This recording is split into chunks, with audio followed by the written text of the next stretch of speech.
Alfredo, ¿cómo estamos? Hola Ricardo, bien. Estamos desde el punto de vista de lo económico en un periodo de muchas definiciones, ¿no? Definiciones que tienen que ver con nuestra realidad y definiciones que tienen que ver con la economía mundial. Uh-huh. Antes de hacer un comentario sobre cómo va el proceso de negociación de Argentina con el fondo, vamos a hacer una referencia a que el presidente electo de los Estados Unidos, el presidente Biden, ha ya nominado quién va a ser su secretario del Tesoro. El secretario del Tesoro de los Estados Unidos es un cargo muy importante, es algo parecido a lo que es el ministro de Economía en la Argentina, y ha nominado para ese cargo a una economista que quizás no es muy conocida para el gran público, pero es muy conocida en la profesión. Ella es Janet Louise Yellen, esa persona que estamos viendo, que tiene 74 años y que ha tenido más que una carrera académica, que por supuesto la tiene, es doctorada en la Universidad de Yale, pero ha tenido una carrera muy importante en responsabilidades en distintas funciones, digamos.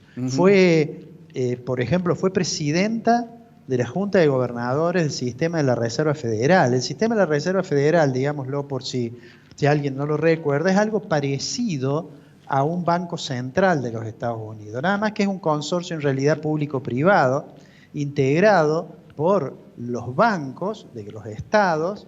Hay 13 bancos que lo integran y una agencia que es la Junta de Gobernadores, ¿no? Y que tiene responsabilidades muy importantes en materia de política monetaria. Muchas veces hemos comentado, bueno, ¿cuál será el impacto que tendrá sobre la economía mundial si la Reserva Federal sube la tasa de referencia o si baja la tasa de referencia, la tasa de interés? Porque tiene responsabilidad en el manejo, digamos, de la política monetaria. En realidad, Yellen ha sido, en una época fue vicepresidenta, cuando el presidente era, si no me es infiel la memoria, era Ben Bernanke. Luego fue postulada como presidenta de la Junta de Gobernadores por el presidente Obama. Obama la mencionó. Digamos sobre el sistema de la Reserva, Sistema de la Reserva Federal de los Estados Unidos, que tiene cierto grado de independencia del gobierno, pero no es una independencia absoluta. Nosotros acá a veces escuchamos muchos economistas que dicen, y el Banco Central tendría que ser independiente del gobierno. Bueno, en general eso no ocurre en ninguna parte del mundo, ni siquiera en los Estados Unidos, donde se trata de un consorcio público-privado, el sistema de la Reserva Federal, ni siquiera allí es absolutamente independiente. Todos recordamos, por ejemplo, las presiones que sobre el actual presidente de la Junta de Gobernadores, que es Jerome Powell, ejercía el presidente Trump para decirle que había que bajar la tasa de interés. Es decir, no es totalmente independiente, aunque tiene, digamos, un cierto grado de autonomía, pero tiene control del Congreso de los Estados Unidos. Cada 6 meses tienen que hacer un informe y el presidente de la Junta de Gobernadores es propuesto al Senado, que debe dar su acuerdo para que asuma. Digamos, la Junta de Gobernadores sería una agencia pública un poco independiente del gobierno, pero con obvias relaciones. Bueno, decía, Yellen es una economista que ha tenido esa trayectoria, ha sido además presidenta del Consejo de Asesores de la Casa Blanca, Consejo de Asesor Económico de Casa Blanca, que generalmente ha sido presidido por economistas muy notables. Bueno, ella fue presidenta durante el periodo de Bill Clinton.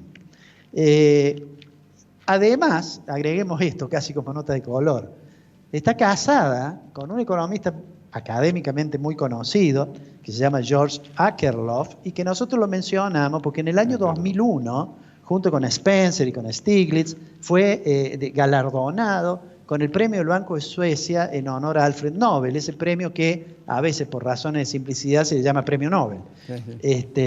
Y que es muy famoso y tiene un artículo que siempre se ha mencionado entre los economistas, un artículo sobre el mercado de los limones, sería la traducción literal, pero hace referencia a que en Estados Unidos la palabra limones se usa para hablar de los autos viejos. Y entonces es un trabajo en el cual él analiza que la compraventa de autos usados, el vendedor tiene ventaja de información sobre el comprador y trata de presentarlo como un producto excelente, ¿no? Bueno, entonces, él se ha hecho bastante conocido por el tema de las disparidades de información en los mercados, las asimetrías de información entre el consumidor y el productor. Bueno, pero digamos, volvamos a decir una cosa sobre Yelyan. Ella, por algunos economistas, se lo ha mencionado muchas veces como una economista keynesiana, en el sentido de que cree de que son muy útiles las políticas activas, en particular las políticas monetarias. Y en alguna oportunidad, aunque en cierta oportunidad tuvo que aumentar la tasa de interés, porque siendo presidenta, si no me es infiel la memoria, en el 2015 la Reserva subió la tasa de interés hacia fin de año, y ella era presidenta de la Junta de Gobernadores. Pero digo, en alguna oportunidad se manifestó como con cierta confianza sobre un instrumento que es conocido y que dio lugar a un gran debate en la teoría económica, que se llama curva de Phillips-Lipsey. La curva de Phillips dice que mientras más alto es el desempleo, más baja es la inflación. Y que si yo trato de bajar mucho la inflación, bueno, voy a generar más desempleo. Eso fue muy discutido, es un tema muy controversial. Sin embargo, esta economista, Yelyan, en una oportunidad no hace mucho tiempo, y cuando la curva de Phillips ya había desaparecido, había perdido mucho prestigio, digamos, en el mundo académico, dijo que ella creía que había un lugar para pensar que políticas que a lo mejor monetarias que generaran un poco de inflación quizás contribuían a que hubiera menos desempleo. Y lo dijo así. Por supuesto, esto no tiene nada que ver con las realidades nuestras, y ahora vamos a la Argentina, con el desempleo, la inflación argentina, que no es un problema de curva de Phillips o cosas por el estilo. Pero lo que quiero decir es que va a tener seguramente la Reserva Federal, siguiendo sus ideas, va a tender a pensar que las políticas monetarias pueden estimular la actividad económica, y que la salida del proceso de la pandemia, que ha generado tantas dificultades en todas las economías del mundo, pueden ser ayudadas por estrategias de tasa de interés más baja o política monetaria más expansiva, ¿no?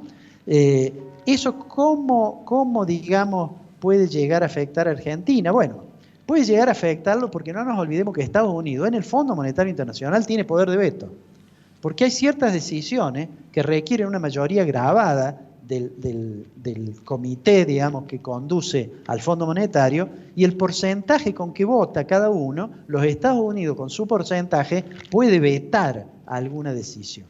Y Argentina va a necesitar que no se vete, porque va a estar decidiendo seguramente en los primeros meses del año que viene, o quizás antes de fin de año, va a estar decidiendo el acuerdo con el fondo del programa de facilidades extendidas.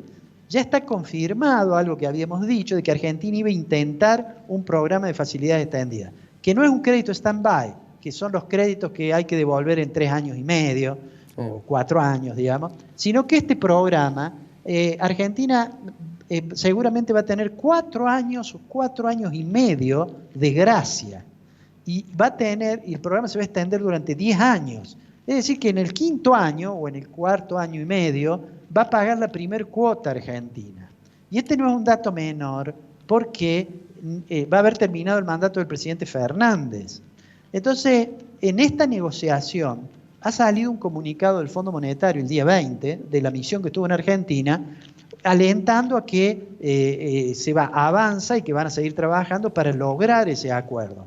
Es un comunicado, por supuesto, con mucho de prudencia política, como tienen todos los organismos internacionales, diciendo que van a acompañar a Argentina en este esfuerzo. Ahora, yo digo, hay 3 o 4 cosas que todavía no sabemos.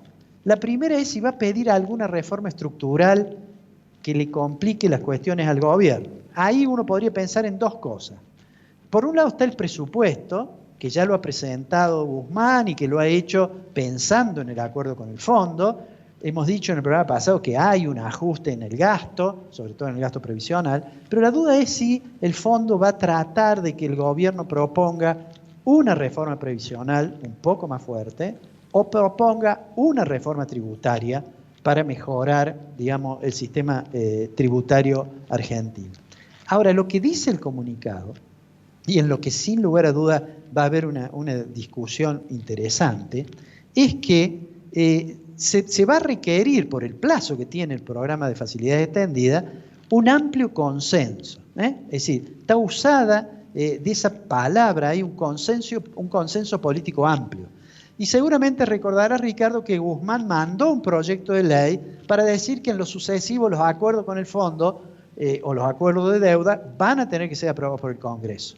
En realidad va en línea con eso, va en línea con la idea de decir, voy a mandar una ley, yo creo que así va a ser, en la cual voy a mandar para que me aprueben el programa de facilidad extendida.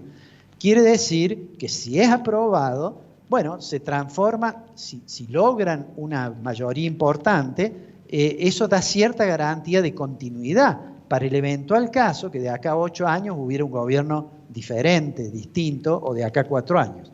Termino con esto. Allí el gobierno va a jugar todas sus fichas a decir, intentar que la oposición, una parte de la oposición, lo acompañe aprobando el proyecto. Hay que ver qué es lo que va a decir la oposición.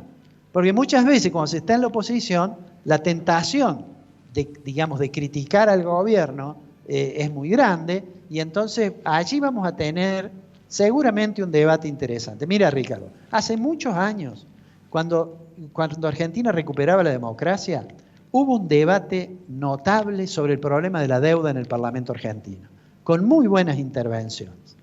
Yo creo que ahora es probable, ojalá así sea, ¿no?, que cuando Argentina tenga más o menos con el fondo acordado las cuestiones básicas y lo envíe al Parlamento, tengamos una buena discusión. Y más allá de lo severo, ¿no?, que pueda ser el acuerdo de las reformas o no, que tengamos la posibilidad de que a lo mejor lo que proponga el gobierno se termine transformando en una política de Estado. Pero bueno, ahí el riesgo siempre lo corro, que es confundir mis deseos con las realidades. Alfredo, nos encontramos la semana que viene. Nos vemos la semana que viene. Un abrazo grande, Un Ricardo. abrazo. Buena semana.